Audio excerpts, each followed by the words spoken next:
No ar, Radar de Notícias. Prestação de serviços. Utilidade pública. Comigo aqui no estúdio, o secretário de Saúde de Guarulhos, Dr. José Mário Stranguetti Clemente. Bom dia, secretário. Bom dia, Pedro Notaro. Bom dia, Guarulhos. Bom dia a todos os seus ouvintes, seus telespectadores e internautas. Bom dia. Obrigado pela presença. Secretário, como é que estamos no combate à Covid-19? Estamos trabalhando muito e quero crer que o trabalho de todos nós, onde inclui todo o trabalho também da população, está surtindo um efeito, se a gente pode dizer positivo dentro da nossa cidade. Não obstante, não estarmos fora da curva dessa pandemia, né? Que realmente está dizimando muitas vidas no mundo. Hoje nós estamos com 13.650 infectados na cidade. Desses, lamentavelmente, estamos aí com 998 famílias enlutadas, que já perderam seus entes queridos. Quantas vítimas? Vítimas 998 notificadas e confirmadas, né? Fora aquelas que ainda não foram confirmadas. Mas há uma desaceleração, Pedro. Felizmente, a gente tem visto que já está havendo uma desaceleração no número de pessoas infectadas e notificadas. Lembrando que esse número de infectados notificados, ele não é real, ele é bem subestimado. Vem daí, inclusive, você sempre pergunta no seu programa, vem daí, inclusive, que o falso índice de letalidade de 7,3 realmente é mais baixo em Guarulhos. Porque se a gente fosse realmente saber quantos infectados temos, o nosso índice de letalidade seria muito menor. Então esse número está distorcido? Está distorcido, sim, por falta de notificação. E também por falta de testagem. Muitas pessoas se infectam e sequer foram testadas. E não é porque foram testadas por falha do poder público, não. É porque não há necessidade de se testar todo mundo. E além do mais, fica assim, absolutamente impossível você testar uma população de 1.379.132 pessoas. Absolutamente impossível. Impossível em todos os sentidos, não só como falta de RH, como também um custo completamente fora da curva. Não há condições de se ter um custo dessa natureza. Agora, secretário, as farmácias, os laboratórios estão oferecendo testes particulares para saber se a pessoa já teve ou está com o vírus. Então, o senhor recomenda? Não, isso aí depende da pessoa. Recomendação técnica, eu digo para você que não recomendo. Porque primeiro que há um número de testes falsos negativos muito grande. Então não significa que você estando negativo que você não tenha tido. Segundo que cada vez mais a gente verifica o número de pessoas que foram infectadas, o número de pessoas que foram à cura, muito grande, e que não tem o anticorpo específico, porque a célula que os defendeu, que são linfócitos, não foi do tipo B de bola, e sim do tipo T de tatu, que não provoca imunobiológicos, ou seja, ele não provoca um anticorpo detectável. Então, para que você vai fazer esse teste? O teste tem validade, principalmente quando você está com um quadro clínico importante, mas aí o teste que realmente tem uma validade, haja vista que é esse teste que é validado pela Fiocruz, é o PCR, né? Que é o teste direto da mucosa nasal e da mucosa orofaríngea. Você estando com esse teste positivo, que mostra que você está com fragmentos do RNA do vírus, sim, você está infectado. E aí vai se tomar as condutas de quarentena domiciliar e, eventualmente, se a pessoa estiver com um quadro clínico que necessite de medicina de média ou de alta complexidade, você vai ser internado. Os principais sintomas ainda são febre e perda de olfato? Febre, perda de olfato, dor no corpo, diarreia, falta de ar, cansaço, astenia. Então a pessoa se sente extremamente cansada. O número de casos com sintomatologia muitas vezes até bizarra. Às vezes a pessoa tem uma simples dor de cabeça ou então um simples mal-estar e ela se infectou. Então não há um quadro clínico que a gente chama em medicina patognomônico, ou seja, que identifica com precisão pela clínica que você esteja com Covid. Mas lembrar, sabe, Pedro, desculpa interrompê-lo, lembrar que 80% da população que se infecta vai para a cura completa sem nenhum sintoma. 15% a mais da população que se infecta vai ter alguma sintomatologia que muitas vezes não passa como o próprio Bolsonaro disse, não passa, parafraseando o Bolsonaro, às vezes não passa realmente de uma simples gripinha. Qual é todo o esforço social de todos nós? É pelos aqueles 2 a 5% da população que, ao se infectarem, vão necessitar de medicina de alta complexidade. Mas lembrando que esses de 2 a 5% que se infectam e que vão precisar de medicina de alta complexidade, se nós estivermos preparados, e como estamos, e graças a Deus, por pouquíssimos dias ficamos colapsados, não estamos mais, nós temos condição de curá-los em mais de 80%. Qual é a taxa hoje de ocupação de leitos? 65%, 64,86%, vamos arredondar para 65%, é uma taxa a mais baixa que tivemos até agora. E essa manchete hoje aqui, secretário, taxa de cura da Covid-19 é 50% maior na rede privada. Eu não entendo como isso pode acontecer, que nós estamos com uma taxa de cura de 88,7%, né? Para estar 50%, eles estariam com quanto de taxa de cura? Eu realmente não consigo entender essa notícia. Ela é para mim uma disparidade, essa notícia. Nós temos 88,7% de taxa de cura na cidade. O nosso 3-Segru, ou seja, aquele paciente que se infectou, precisou de medicina de média e de alta complexidade, nós estamos com quase 87% de cura, que é uma taxa espetacular comparado a UTIs e hospitais de ponta no mundo, não só no Brasil. O 3-Segru é o hospital de campanha. Qual a situação dele hoje?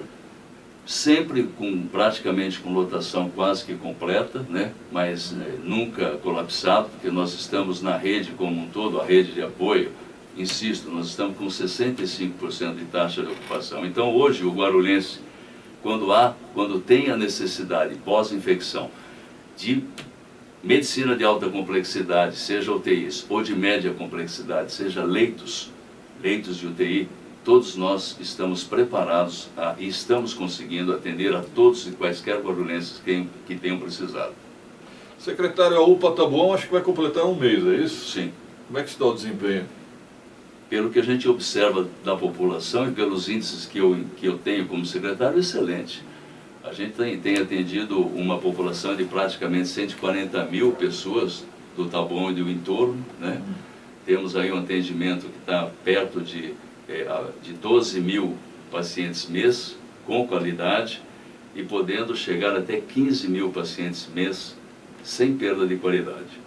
De 24 horas por dia, de domingo a domingo, com 204 profissionais, entre médicos, dentistas e paramédicos.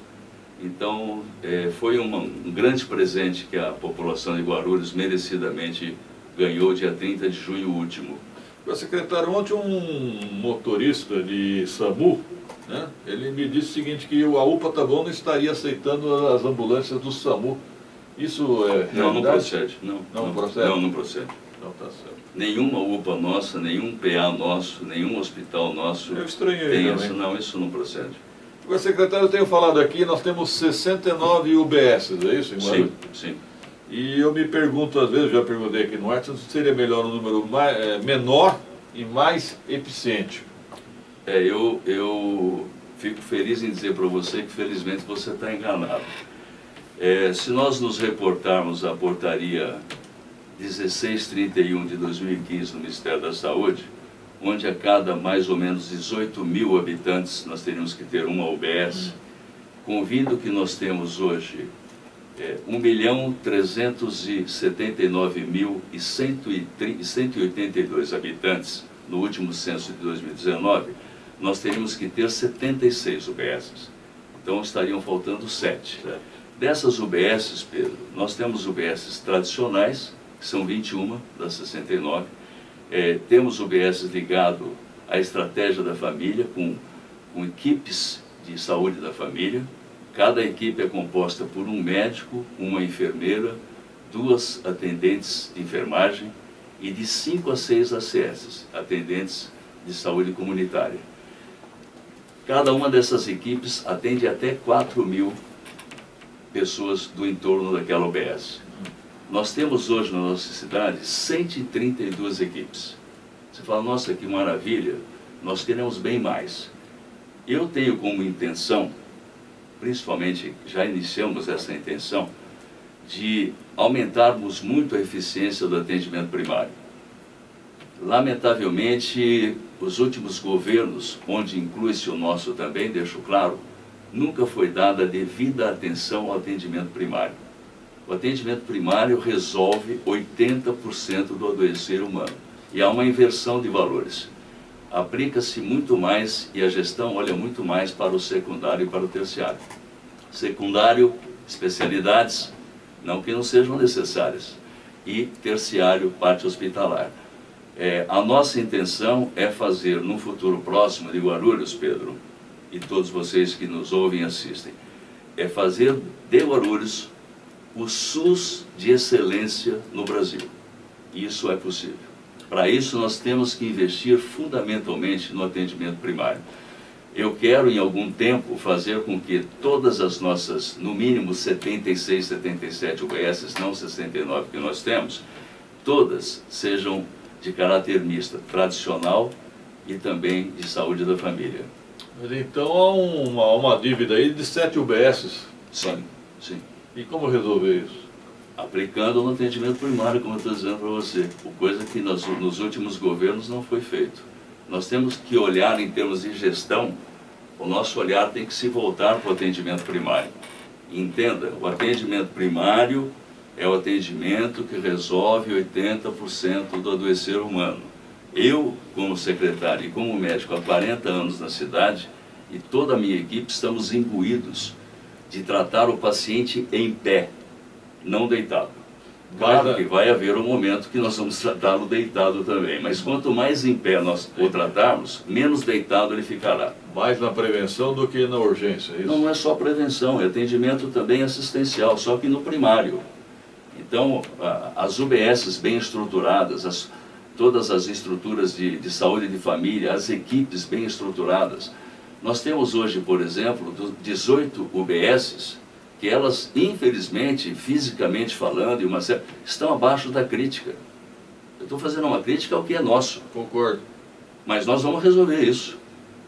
Mas isso não é um problema deste nosso governo, isso é um problema histórico. Da cidade, né? Histórico, um problema da cidade. Agora, e aí nossa intenção é fazer isso acontecer. Secretário, o senhor quando era vereador era bem crítico em relação ao Hospital Estela Maris. Qual é a sua visão hoje como secretário? Melhorou muito. Sim, melhorou muito. Não, eu não deixei... As minhas críticas do passado, elas eram reais, né? Hoje nós temos uma parceria cada vez melhor com o Estela Maris. Eles são muito mais parceiros, estão muito mais juntos. Houve aí reestruturações administrativas no Estela Maris, né? Então, eu hoje, enquanto secretário, não tenho a mesma visão crítica negativa que tinha enquanto vereador. Então melhorou mesmo? Melhorou bastante, sem dúvida. E qual a sua avaliação dos hospitais estaduais, Padre Bento e Secap? São bons hospitais, as gestões deles são muito boas. A minha crítica maior é de um olhar muito secundário do governo do estado para a cidade de Guarulhos. Mas como um todo, não só na área médica. Poderia ser melhor, respondendo a você. São bons hospitais, mas poderiam ser melhor. E por que a AME não aconteceu em Guarulhos ainda? Eu vou preferir que você pergunte isso para o secretário de Saúde do Estado. Eu não sei te dar essa resposta. Se depender de Guarulhos? Sim, dependendo de Guarulhos, já estaria pronto há muito tempo. Disponibilizamos terrenos terreno e tudo mais, né? Terreno esse agora que, se Deus quiser, estamos em tratativas com o BNDES, muito avançada, e tudo indica que nos próximos 2 anos teremos um grande hospital da criança em Guarulhos, que chamar-se-á HC-GRU, Hospital da Criança de Guarulhos, absolutamente moderno, com financiamento totalmente pelo BNDES, com política de PPP, pública-privada. Vai ser um negócio muito bacana e está muito avançado as nossas negociações. Só para finalizar, eu lembrei agora, Carlos, ontem nós tivemos muitas reclamações, o pessoal disse que não está conseguindo marcar as consultas, né? Então, dificuldade para marcar consulta. Então vem agora a outra notícia que também é positiva. Desde o dia 8 de junho, nós passamos já a remarcar as consultas que ficaram represadas, aquelas que foram desmarcadas durante a pandemia. Evidentemente, sempre guardando uma proporção de, por enquanto, 50% do nosso efetivo de horário de marcação em função de aglomeração, que nós não podemos fazer como a vida da noite para o dia, como se nada tivesse acontecido. Haja vista, a própria retomada econômica está sendo de uma forma progressiva. Isso não pode ser diferente na área da saúde. E agora, a partir do dia 27, segunda-feira, a partir de segunda-feira, 60, né? 60? Sim, 60.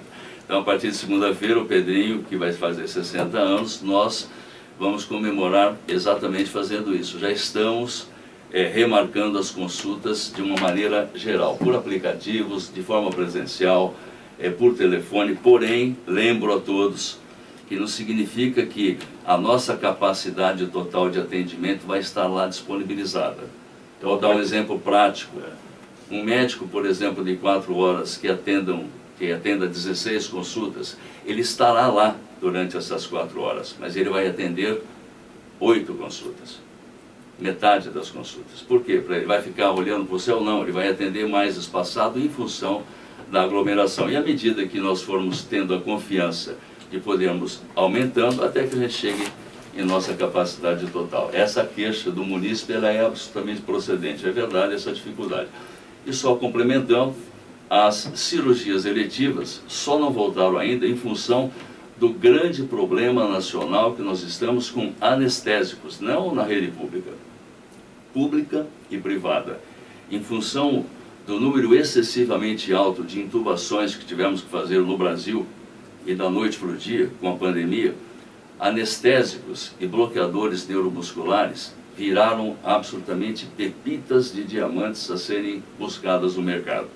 Então ainda não voltamos a atender, não Guarulhos, Brasil como um todo, inclusive na rede particular, as cirurgias eletivas em função disso também.